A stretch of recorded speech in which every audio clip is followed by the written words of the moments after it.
Como sempre, tem muita gente me perguntando sobre queda de cabelo e o que faz, o que não faz. Eu achei que seria melhor ainda perguntar para alguém que é super especializada nessa área, que é a Doris Milman Chances, que está aqui do meu lado. E a gente vai bater um papo, imagina, um prazer. A gente vai bater um papo bem informal aqui, então. Tá? Eu pensei em te perguntar as coisas que eu mais ouço no consultório, as dúvidas mais comuns dos pacientes. Quais são as causas mais comuns da queda de cabelo? Tá, então acho que a gente tem que entender queda como um sintoma, não uma doença, né? Nós temos milhões de motivos para ter queda de cabelo. Então, um pós-parto, a mulher pode ter queda de cabelo. Uma parada de anticoncepcional, um uso de algum hormônio na forma de DIU, na forma de implante, né? O uso de testosterona, que a gente sabe que está disseminado, né? Tanto entre homens como em mulheres, né? A gente pode ter uma queda de cabelo por uso de medicamentos. A gente pode ter queda de cabelo porque tu tens uma doença da tireoide, uma anemia, né? Porque perdeu muito peso, né? Num período curto. Ou seja, uma dieta restritiva, ou pessoas que são veganas, né? O uso de canetas emagrecedoras. A gente pode ter queda de cabelo, isso é uma coisa muito importante, como uma manifestação ativa de uma doença sistêmica, né? Uma doença autoimune, como um lúpus, uma alopecia fibrosante frontal. Então, são muitas os motivos para a gente ter queda de cabelo e elas devem ser tratadas de acordo com a causa. E o que mais se vê por aí é as pessoas fazendo automedicação e banalizando um pouco essa questão da queda, colocando tudo numa caixa só, que a gente sabe que não é. Com certeza. Né? E acaba que, minha amiga tá tomando tal remédio, eu também vou tomar, e fulana me falou para tomar essa vitamina, e ninguém investiga, e ninguém faz nada. Então isso é uma coisa que para nós dermatologistas preocupa muito. E eu queria que tu falasse um pouco, inclusive, sobre a gama extensa de tratamento que tem que ter de acordo com a causa, né? Eu acho que é importante, né, da gente entender essas condições. O paciente chega com queda de cabelo, geralmente desesperado, né? E aí ele quer tomar imediatamente alguma coisa, ele já pegou a receita do vizinho, do amigo, né?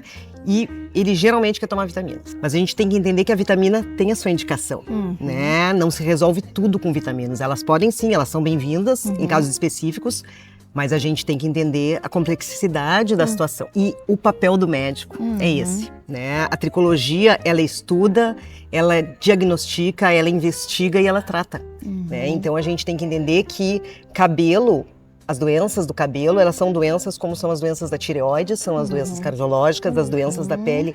A gente está tratando de doenças, de condições que tem que ser muito investigadas. Como é que tu faz essa avaliação no consultório? Como é que tu consegue ter esse entendimento? Eu acho que a primeira coisa, então, é a gente fazer uma boa história. A história é a chave de tudo. A anamnese, que a gente chama, né? Ali a gente tem que ter um tempo, né? Despender um tempo para o paciente, saber ouvir o que ele está nos contando, né? Quando começou esse problema, essa queda, às vezes o paciente chama de queda o afinamento do cabelo, né? Então, quando começou tudo isso, né?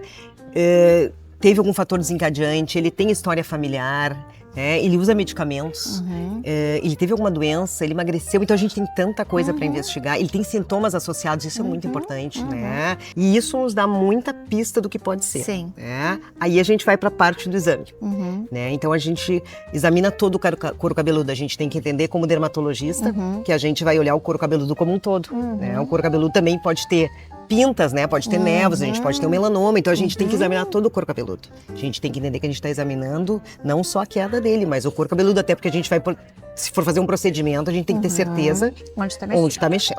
Né? Aí nós vamos examinar o couro cabeludo, vamos fazer então a tricoscopia. Né? Que nada mais é então que o exame com um dermatoscópio, que é o mesmo que a gente vê as pintas, né? Ele é a base de tudo para nós, né? Uma lente com uma precisão importante, uma boa definição, para a gente poder ver estruturas importantes, achados muito significativos, né? E aí nós temos milhares de achados na tricoscopia que vão nos guiar então para um possível diagnóstico. Se a gente ficar em dúvida ali, a gente faz, e não é raro, a gente faz biópsia de pele, né, de couro cabeludo, para saber, para entender aquela doença. E também vou te fazer uma pergunta, assim, que eu acho interessante para as pessoas esclarecerem, assim, qual é a diferença, porque a gente vê hoje em dia salões que tem um aparelho que aparece na tela, o couro cabeludo, as pessoas ficam muito impressionadas. E qual é a diferença desse tipo de avaliação de salão de beleza ou de um não médico para avaliação de um dermatologista especialista em tricologia? Certo. Primeira coisa, assim, a gente tem que definir achados. Nós temos, quando a gente olha a tricoscopia, então, como eu te falei, a gente tem que ter um aparelho de alta precisão, né, com um aumento, de preferência, um aumento maior, né, os aparelhos mais convencionais, eles têm em torno de 10, 20 aumentos, mas nós temos aparelhos com 40, com 70 aumentos, né? E a precisão também do aparelho é muito importante, o tipo de lente que a gente está vendo. E aí nós vamos interpretar critérios. E aí são inúmeros. A gente tem um mundo só do estudo dos achados tricoscópicos, que a gente, assim como a gente examina uma pinta, né? E a gente tem vários critérios para chamar aquela lesão de benigna, de maligna, de um provável melanoma, né? Então, assim é o mundo do cabelo também. Então, a gente tem que ter muito conhecimento, né? É isso que eu queria que ficasse muito claro para os pacientes, para as pessoas em geral. A dermatoscopia, eu costumo comparar que o dermatoscópio é o nosso estetoscópio, né? Verdade. Na dermatologia. E a dermatoscopia, a tricoscopia, no caso, no teu caso especificamente falando de couro cabeludo, é um mundo. Né? Então, tem enciclopédias de tricoscopia. Não é uma coisa banal e simples que a gente bota uma câmerazinha e olha e tira conclusões. É uma coisa que exige um cuidado e que, como tu mesmo falou, às vezes nem esse exame consegue nos dar a resposta que a gente está procurando. Às vezes a gente olha, examina, pede para o paciente voltar e ainda assim a gente tem muita dúvida e a gente precisa fazer biópsia, né? Que é um recurso muito importante que o dermato tem. Né? Então, é muito importante definir, não adianta tratar uma doença sem saber o que a gente está tratando. O que mais me motivou para a gente ter essa conversa é isso, porque eu acho que a tricologia, vou botar assim entre aspas, ficou um termo um pouco quase abusivo, tá? Hoje em dia eu recebo pacientes que me falam, mas no salão ali tem a tricologista. Eu disse, não, só um pouquinho. É diferente uma análise médica de uma pessoa que estudou a tricologia do ponto de vista dermatológico do que a pessoa que aprendeu num curso, né? Para nós significa a tricologia, dermatologia capilar. É a saúde, né? A saúde capilar, né? Então a saúde é tratar de doença que precisa ser tratada com médico. E aí, só pra gente fechar assim um pouco essa história toda, assim, queria que tu falasse um pouco das opções de tratamento. Tá. Então eu acho que, claro, a gente tem que direcionar, isso é importante que a gente estava falando, vamos direcionar a causa, tá? E a gente tem múltiplas opções. Tratamentos, a gente pode então fazer um tratamento tópico com o paciente, usar medicamentos locais, né? A gente pode partir para os tratamentos orais. E para isso a gente precisa entender a condição clínica do paciente. Né? O paciente ele tem alguma comorbidade, a paciente tem risco de gestação, a paciente usa outros medicamentos que podem interagir, por exemplo, com o minoxidil, né? Tem uma condição cardiológica de risco, né? Então a gente tem que entender a situação global do paciente para a gente poder medicar. E nós temos as tecnologias também, a gente pode fazer laser, a gente pode fazer infusão de medicamentos, mas a gente tem que entender, muitos pacientes hoje chegam e pra gente usando um kit básico, é vitamina e microagulhamento, né? Mas a gente tem que entender que o microagulhamento, primeiro, nós temos condições de couro cabeludo que geram cicatrizes, né? Que são doenças que são consideradas alopécias cicatriciais. Ou seja, se eu microagulhar, eu vou causar uma perda definitiva de cabelo. Então isso é um risco muito grande. Então eu preciso entender que condição que eu estou tratando. E a outra condição é assim, e se aquele paciente tem um risco para melanoma, eu vou injetar fator de crescimento. Nós temos publicações científicas mostrando já, né, melanomas desencadeados por esse tipo de situação. Então eu acho que a gente tem cada vez mais, né, ali aqui, ficar muito atento ao que está acontecendo nesse momento atual. A gente tem que abrir bem os olhos, tem que pensar antes de usar medicamentos, né? A gente tem risco, os medicamentos não são isentos de risco, nem as vitaminas. Né? Porque uma hipervitaminose também pode causar queda de cabelo, entre outros problemas, né? Então a gente tem que entender o que a gente está tratando. Então eu queria te perguntar assim, dos cuidados gerais com os fios, tá? Assim, as pessoas fazem muita progressiva, outras químicas, né? E às vezes tudo junto misturado. E às vezes queria que tu também explicasse a diferença entre a queda do cabelo, né? E a quebra do cabelo. Né? E o que esses químicos todos podem ou não afetar.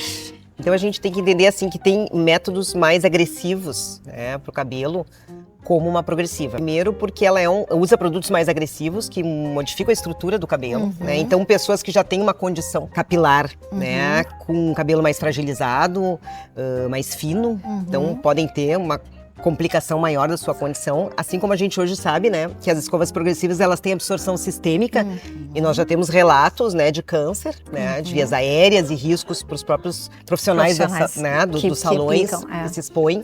A contraindicação a uma química capilar, ela depende do quadro. Muitas vezes a gente não precisa restringir, mas tem que saber o tipo de agressão. O cabelo muito danificado, o cabelo que está muito quebrado, ou um produto usado de maneira inadequada, nós podemos ter além da quebra, é isso, como tu falaste, né? Então eu acho que tem que ter todo um cuidado com o produto que se usa, né? Aí sim, eu acho que entra um papel muito forte do cabeleireiro, né? Eles entendem muito desses produtos, mas a gente tem que orientar o paciente, né? Determinadas coisas que se pode fazer, ou por exemplo, paciente que tem dermatite de contato, né, por um produto, dermatite seborreica, uma psoríase, né? Então a gente também tem que cuidar com esse paciente quando ele vai fazer alguma química que pode irritar mais ainda, né? Piorar aquela inflamação que ele já tem, né? E em relação ao uso também do minoxidil, tá? Assim, que todo mundo já chega pedindo. Exatamente. Qual é a tua orientação? Como é que é o teu posicionamento em relação a isso? E a gente tem que lembrar que o minoxidil, ele começou a ser usado lá na década de 70 para pacientes que tinham hipertensão, pressão alta, né? Então, na dose mais ou menos de 10 a 40 miligramas. Isso lá pela década de 70. Em 80, ele começou a ser comercializado de forma local, de forma tópica. E depois, nos últimos 15 anos, mais ou menos, a gente começou a usar na forma oral, mas em dosagens muito baixas. Porém, ele é uma medicação primariamente antihipertensiva. Então, eu já recebi pacientes que compraram pela internet, porque a gente aqui não tem como comprar no Brasil, né? A gente precisa manipular. Esses pacientes compraram pela internet, não foi perguntado nada para o paciente, então daqui a pouco o paciente tem um quadro de uma insuficiência cardíaca, ele tem uma arritmia, né? Ele infartou e aí ele vai tomar o remédio, né? Ele já usa outros antihipertensivos que podem potencializar a baixa da pressão que o minoxidil pode dar. Então o minoxidil, assim como outras medicações, embora esteja hoje na moda, ele é um medicamento excelente, mas a gente precisa entender e saber usar. Então, acho que assim, e procurar farmácias que manipulem adequadamente, que exijam a receita médica atualizada, porque também existe isso. O paciente, em algumas situações, consegue comprar sem receita. Mercado negro. Né? Então, a gente fica muito preocupada com isso, né? Porque a gente tem para efeitos descritos do minoxidil, ele pode acelerar, né? Ele dá taquicardia, ele pode dar hipotensão, né? Ele pode dar retenção hídrica, né? Retenção de líquidos, né? Pode dar sintomas mais graves, né? E tem 2 estudos muito interessantes que mostraram que pacientes que tiveram efeitos graves pelo minoxidil, quando foram abrir as cápsulas, os comprimidos, a dose era 100 vezes maior que a prescrita. Então eu acho que isso é uma coisa, né, super importante da gente entender, né? Inclusive a gente sabe que tem farmácias para manipulação aqui sérias, que para poder manipular tem que ter uma certificação especial, né? São farmácias com habilitação que jamais fazem a medicação sem autorização do médico, né? Sem data atualizada. E muitas vezes os pacientes chegam realmente, eles ligam pedindo receita. Isso aconteceu essa semana, até quero te dar um exemplo, assim, uma paciente que já vem em tratamento comigo e ela ligou para pedir a receita do minoxidil. E eu sempre dou um tempo e peço para o paciente retornar, exatamente por todos os riscos que a gente sabe. A paciente, eu disse, eu preciso conversar contigo. Ela disse, olha, eu não tô pousando no I porque eu tô com uma doença, né? Então a gente marcou uma consulta online e ela tá com uma síndrome nefrótica, em que a gente tem uma retenção hídrica já grande, né? Então é um caso desses que a gente vivencia e a gente tem que tomar cuidado, né? Eu entrei em contato com o nefro dela, então a gente tem que saber onde a gente tá pisando. Doris, queria te perguntar 2 coisinhas bem importantes e bem comuns. Primeira, em relação à menopausa, climatério, né, e queda de cabelo, qual é a tua experiência? Uma coisa importante, a entrada na menopausa, a gente ao longo da vida, a gente vai perdendo tanto o diâmetro como a densidade, ou seja, né, o fio vai ficando mais fino e a quantidade também diminui um pouco. Se a gente já tinha uma condição prévia, como uma calvície feminina, como uma alopecia androgenética, isso pode se revelar, né, potencializar e aí fica mais visível. Né, o que já vinha às vezes desde a puberdade, né, mas potencializa nessa fase. Então é importante a gente ficar atenta, né, Lia? E aí, puxando já a função de menopausa e hormônios, tá? A gente ainda vê, infelizmente, muita gente usando hormônios, assim, chip da beleza, eu dosei minha testosterona e eu quero usar testosterona porque minha testosterona está baixa, as mulheres, né? Qual é a tua orientação Tá. Nesse sentido, hormônios, queda de cabelo. Primeira coisa que a gente tem que entender é que a testosterona, ela sempre é baixa na mulher. Sempre será, sempre foi e sempre será. Porque então, nós somos mulheres. Nós somos mulheres. Então, desde que o mundo é mundo, a testosterona das mulheres é baixa. Isso aí. Então, ao contrário, né? Se a gente for pensar na menopausa, cai o estradiol, né? Então, proporcionalmente, a testosterona até tá mais alta do que ela estaria, né? E repor testosterona, porque na verdade não se repõe, né? Porque a gente já tem baixa, mas as pessoas então usando testosterona para melhorar performance, para melhorar cansaço, para melhorar libido, mas massa isso, muscular. né, se a gente for falar com os endócrinos, né, a indicação ela é muito restrita. Por quê? Porque a gente sabe dos riscos da testosterona, né? Dentre eles o risco cardiovascular, o risco de câncer, né? E uma coisa importante, a piora do cabelo nas mulheres é violenta, nos homens também, mas assim, nas mulheres, ainda mais se a mulher já tem uma predisposição à calvície, ela vai ficar calva, ela vai ficar careca. Eu vejo muito, as pessoas assim, chegam muito no consultório, o que tu usa? Não uso nada, mas algum remédio de uso contínuo? Ah, não. Aí quando lá pelas tantas, mas eu boto um gelzinho assim, porque nem considera um medicamento, né? Exatamente. E aí estão ali com a queixa da queda de cabelo E além das pessoas acharem que por ser gel, um produto tópico, a absorção é mínima. Mas ela não é, né? Então não é que faz cair cabelo.